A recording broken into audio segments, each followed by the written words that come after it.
Bagaimana jika kau berdiri di hadapan dewa yang mampu menghancurkan dunia hanya dengan satu raungan? Inilah saatnya kita menyaksikan kekuatan sejati dalam pertempuran paling brutal yang pernah terjadi. Sebelum lanjut, pastikan kalian subscribe channel Anime Short sekarang juga. Karena di sini, setiap detik pertarungan bisa jadi detik terakhir para tokohnya. Dewa Naga Bumi meraung begitu keras hingga tanah berguncang. Lalu dalam sekejap, sosok raksasa itu menerjang lurus ke arah Chengyu. Chengyu hanya sempat mengaktifkan baju zirah kerangka sebagai pelindung. Tapi perlindungan itu hanya bertahan 3 detik, lalu meledak berkeping-keping di bawah tekanan maha dahsyat. Di kejauhan, Ling Yizhan terdiam membeku, matanya melebar. Bagaimana mungkin dia masih hidup? Dia bahkan menahan serangan langsung dari Dewa Naga. Jika aku yang di posisi itu, aku pasti sudah mati. Namun Dewa Naga tak memberi jeda. Ia kembali melancarkan jurus pemotongannya yang mematikan. Angin tebasannya saja cukup untuk merobek barisan gunung. Melihat itu, Chengyu mengangkat tangan dan memberi perintah tegas, semua prajurit maju. Tanpa ragu, ribuan prajurit kerangka muncul dan berlari menantang maut, melindungi Chengyu dengan tubuh rapuh mereka. Satu persatu mereka tumbang, namun kekuatan jurus pemotongan pun perlahan melemah. Tekanan pada Chengyu mulai mereda. Di saat genting itu, Jenderal Mayat Hidup meluncurkan teknik pamungkas, penguatan legiun. Cahaya gelap membungkus pasukan, meningkatkan kekuatan mereka secara drastis. Dentingan senjata dan teriakan perang menggema. Para prajurit kerangka kini dengan kekuatan baru menyerang secara serempak dan terkoordinasi. Tebasan demi tebasan menghantam tubuh Dewa Naga yang mulai menunjukkan luka-luka. Untuk pertama kalinya, makhluk sekelas dewa itu terdesak. Di tengah kekacauan, satu hal menjadi jelas. Pertempuran ini belum selesai, tapi dewa pun bisa dilukai. Tak lama kemudian, tubuh Dewa Naga mulai mengeluarkan darah berwarna hijau pekat. Sorot matanya menunjukkan niat membunuh, seolah bersumpah akan menghabisi jika berani melukai dirinya. Melihat situasi itu, Chengyu segera mengaktifkan skill andalannya, taring kerangka. Dalam sekejap, puluhan paku raksasa muncul dari tanah dan langsung menghujani tubuh Dewa Naga. Tubuh makhluk legendaris itu melengkung kesakitan, mengeluarkan raungan liar saat beberapa taring berhasil menembus sisik pelindungnya. Sementara itu, pasukan kerangka tak henti-hentinya melancarkan serangan dari segala arah. Namun tiba-tiba, Dewa Naga membalas dengan skill menyapu yang brutal. 13 prajurit kerangka langsung hancur di tempat, dan 9 penyihir kerangka musnah seketika. Tak lama, cahaya merah menyala di kedua mata Dewa Naga, dan seketika racun mematikan mulai keluar dari tubuhnya, menyelimuti seluruh medan pertempuran. Zirah kerangka milik Chengyu untungnya kebal terhadap racun ini. Namun para prajurit kerangka lainnya tidak seberuntung itu. Tulang mereka mulai mencair dengan cepat, seolah meleleh karena panas neraka. Melihat kondisi yang memburuk, Jenderal Mayat Hidup segera mengaktifkan perawatan legiun, perlahan menyembuhkan dan memperkuat kembali sisa-sisa pasukan. Di tengah kekacauan itu, Chengyu mulai menyadari bahwa ini bukan pertempuran biasa. Ini adalah perang gesekan. Pertempuran bertahan sampai salah satu pihak benar-benar habis. Tapi situasi semakin parah. Racun Dewa Naga, yang dikenal dengan nama Sentuhan Naga, mulai menjalar ke wilayah sekitarnya. Bahkan sampai tempat Ling Yizhan yang seharusnya aman. Awan beracun perlahan menyelimuti langit, dan beberapa orang hanya bisa melihat dari jauh, menyaksikan racun mematikan itu melayang-layang di udara. Apakah Chengyu akan selamat? Bisik salah satu dari mereka. Tak ada yang bisa menjawab. Sekarang, semua hanya bisa percaya pada Chengyu. Jika dia gagal, maka harapan semuanya akan lenyap. Seseorang bertanya pada sang kapten, "Apakah kau menyesal telah mengikuti Chengyu sejak awal?" Kapten menatap langit yang memerah, lalu menjawab tegas, "Tidak, tidak. Jika bukan karena dia, kita tak akan pernah bertemu dengan Dewa Naga. Dan aku tidak menyesal sedikit pun, meskipun pada awalnya kami sempat berpikir buruk tentangnya. Kini aku mulai mengerti. Pada akhirnya, kita semua adalah bagian dari ras manusia yang seharusnya saling membantu. Apalagi dia adalah junior kita. Bahkan, jika ia harus gugur dalam pertempuran, seharusnya akulah sang senior yang maju lebih dulu ke garis depan." Di tengah pertempuran yang kacau, Chengyu dan para prajurit kerangka terus-menerus diserang, terluka, dan terbunuh satu persatu. Kabut tebal yang menggantung di medan perang menghalangi penglihatan dan membuat segalanya semakin sulit. Melihat situasi yang genting, Tak ada lagi alasan untuk menyimpan kartu truf. Chengyu mengeluarkan sabit kematian dan berteriak memanggil kekuatan dari kegelapan.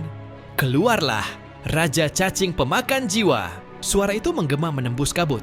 Lalu, dari udara yang tampak kosong, tubuh mengerikan sang Raja Cacing muncul perlahan. Dikelilingi oleh kabut roh mayat hidup yang menggumpal dan melayang-layang di sekitarnya. Kemudian Chengyu menyunggingkan senyum tipis. Aku dengar cangkangmu sangat keras, ujarnya pelan. Tapi aku ingin tahu, mana yang lebih keras, cangkangmu atau rahang Raja Cacing ini? Dalam hitungan detik, Raja Cacing Pemakan Jiwa langsung menerkam dan menggigit tubuh Dewa Naga. Serangan ini sangat berbahaya, karena kemampuan serangan sang raja mengabaikan segala bentuk pertahanan fisik. Gigitan itu menembus sisik pelindung, mengguncang tubuh Dewa Naga hingga meraung keras. Namun, Dewa Naga tidak tinggal diam. Dengan kekuatan besar, ia melemparkan Raja Cacing jauh dari tubuhnya. Tapi makhluk itu tidak mudah menyerah. Begitu mendarat, ia langsung mengaktifkan skill jeritan jiwa. Gelombang suara spiritual menggetarkan medan tempur dan menghantam pikiran sang Dewa Naga. Tubuh Dewa Naga tiba-tiba menjadi kaku. Untuk pertama kalinya, serangan berhasil menembus lapisan kehormatannya sebagai makhluk suci. Melihat kesempatan itu, Raja Cacing melanjutkan dengan skill Pemakan Jiwa. Aura energi gelap menyelimuti tubuh Dewa Naga, dan tampak jelas bahwa jiwanya mulai tercabut dari dalam tubuh. Cengkeraman spiritual itu membuat sang dewa tampak kesulitan mempertahankan kesadarannya.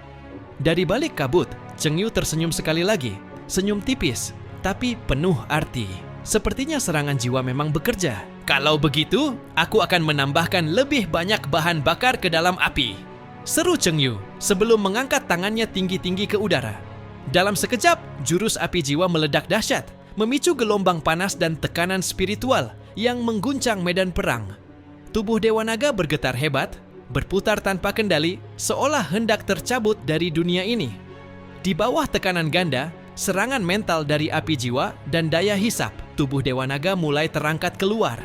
Entitas itu melayang di atas tubuhnya sendiri, tampak seolah akan meledak dan tercerai-berai kapan saja. Chengyu melihat ini sebagai kesempatan emas. Tanpa ragu, ia kembali melepaskan taring kerangka. Paku-paku berujung tajam dalam jumlah yang tak terhitung langsung melesat menembus tubuh Dewa Naga, membuatnya tampak seperti sarang lebah raksasa. Tak berhenti sampai di situ, pasukan prajurit kerangka pun menyerbu maju serempak, mengepung sang dewa dari segala arah. Serangan unsur dari para penyihir kerangka meledak bertubi-tubi di sekeliling Dewa Naga, menghujani tubuh raksasanya hingga kaku dan tak lagi lentur. Di tengah siksaan rasa sakit yang tiada henti, Dewa Naga memaksa jiwanya untuk kembali ke tubuh.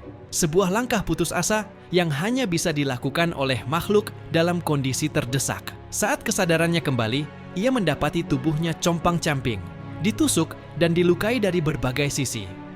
Dewa Naga menyadari satu hal, jika ia tetap tinggal, kematian pasti menjemput. Maka, tanpa membuang waktu, cakarnya menggali tanah dengan panik, membuka jalur pelarian ke dalam bumi. Rasa sakit yang luar biasa tak lagi ia hiraukan. Yang penting adalah bertahan hidup. Namun Chengyu tidak akan membiarkan itu terjadi. "Prajurit, hentikan dia! Sekarang juga!" serunya lantang. Tampaknya, salah satu prajurit kerangka mendapatkan kesempatan emas. Dengan kekuatan penuh, ia mencengkeram erat tentakel Dewa Naga yang terjulur dari tanah, lalu menariknya keluar dengan kekuatan mengerikan. Dewa Naga meraung, tanah bergetar hebat. Saat itulah Chengyu mengangkat tangan, tatapannya dingin menusuk. Raja Cacing Pemakan Jiwa meluncur cepat dari balik bayangan. Ia langsung menggigit kepala Dewa Naga. Rahangnya menjepit dengan kekuatan brutal, hingga darah hijau menyembur deras seperti mata air dari luka terbuka di tentakel naga. Tak cukup sampai di situ, Chengyu pun meningkatkan kekuatan taring kerangka ke batas maksimum. Sebuah ledakan spiritual terjadi, dan dalam sekejap, selamat! Kamu telah membunuh Dewa Naga Bumi. Nilai pengalaman meningkat sebesar 5.500.000. Kamu mendapatkan pedang Dewa Naga, perisai Dewa Naga, permata beracun, dan kristal beracun. Pedang Dewa Naga, profesional, 3.000. Semua atribut skill swordsman meningkat sebesar 90%. Skill tambahan, Menyerang dari jarak jauh menyebabkan target menerima 1000 damage per detik selama 1 menit. Semua atribut skill defense meningkat sebesar 90 prestige. Skill Poison Shield ternyata jauh lebih mengerikan dari yang dibayangkan. Perisai ini memiliki daya pertahanan yang sebanding dengan kekuatan fisik pemakainya. Siapapun yang menyerang akan langsung disapu oleh gas beracun mematikan, menimbulkan kerusakan sebesar 1000 poin kekuatan per detik selama 1 menit penuh. Racun ini tidak hanya merusak fisik, tetapi juga perlahan menggerogoti jiwa targetnya. Sementara itu, permata racun memberikan efek pasif permanen yang luar biasa, mengurangi kerusakan dari elemen racun hingga 50% dan membuka peluang untuk memperoleh skill dari elemen racun itu sendiri, kemampuan langka yang bahkan tak disebut dalam catatan manapun. Namun yang paling mengejutkan adalah kristal racun. Kristal ini ternyata dapat digabungkan dengan kristal elemen lainnya untuk membentuk sebuah batu sihir elemen yang mampu meningkatkan tingkat sublimasi profesi hingga 3 tingkat. Semakin banyak elemen yang berhasil disatukan, semakin kuat efek akhir batu sihir tersebut. Jika kristal racun digunakan sendirian, ia akan memberikan efek peningkatan permanen terhadap ketahanan racun. Namun dengan konsekuensi besar, pengguna tak bisa lagi mendapatkan manfaat apapun dari batu sihir elemen di masa depan. Cheng Yu memperhatikan ini baik-baik. Jelas, ini bukan sekadar item biasa.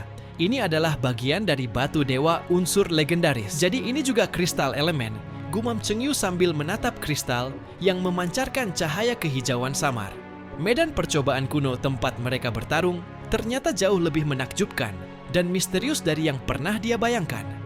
Bahkan Bai Shen, sang master elemen, tidak pernah menyebutkan keberadaan kristal racun. Dengan kristal ini di tangannya, Cheng Yu selangkah lebih dekat menuju penyatuan penuh batu dewa unsur. Tanpa ragu, dia mulai melakukan penyatuan elemen. 2 kristal elemen api dan racun disatukan di tempat, dan hasilnya adalah batu putaran ketiga dari batu dewa unsur yang mampu meningkatkan tingkat sublimasi profesi hingga 5%. Cahaya dari batu tersebut bersinar terang, menandakan kekuatan unsur murni yang terkandung di dalamnya. Namun, belum sempat ia tenggelam lebih dalam euforia, ia teringat akan satu tugas penting, menangani Dragon Toucher sebelum racun yang menyelimutinya benar-benar menghilang. Waktu tak berpihak padanya. Cheng Yu segera mengaktifkan ritual pemanggilan. Namun, pemanggilan pertama gagal total. Entitas yang ingin dia bangkitkan terlalu kuat. Terlalu jauh tingkatannya. Ia mencoba lagi. Kali ini, pemanggilan kedua hanya bertahan selama 3 detik sebelum gagal lagi. Nafas Cheng Yu mulai tak beraturan. Waktu hampir habis, racun di tubuh Dragon Toucher akan segera menguap. Dengan rahangnya mengeras dan tatapan tak gentar, Cheng Yu menggertakkan giginya dan bersiap untuk mencoba sekali lagi. Ia menarik napas panjang, menenangkan pikirannya, lalu mulai melantunkan mantra pemanggilan secara perlahan namun mantap.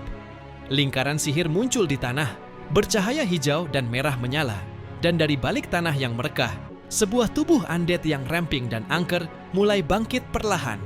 Dan akhirnya, kali ini pemanggilannya berhasil. Atribut energi jiwa 4 dimensi dari Dewa Naga benar-benar luar biasa. Masing-masing telah mencapai angka minimal 60.000, sebuah batas yang nyaris tak terjangkau oleh makhluk biasa. Keahliannya pun bukan sembarangan. Serangan pemotongan cepat dan sapu racun mematikan yang dapat melumpuhkan dalam sekejap. Ditambah lagi dengan karakteristik istimewanya. Kebal terhadap elemen racun, pengurangan kerusakan fisik sebesar 30%, serta pengurangan kerusakan elemen sebesar 30%. Makhluk sekuat itu, bahkan satu kesalahan saja bisa berujung pada kematian. Namun kini, Dewa Naga itu telah tumbang. Cheng Yu berdiri di hadapannya. Tubuhnya dibalut oleh aura sisa pertempuran yang belum menghilang. Meski tubuhnya lelah, matanya tetap tajam.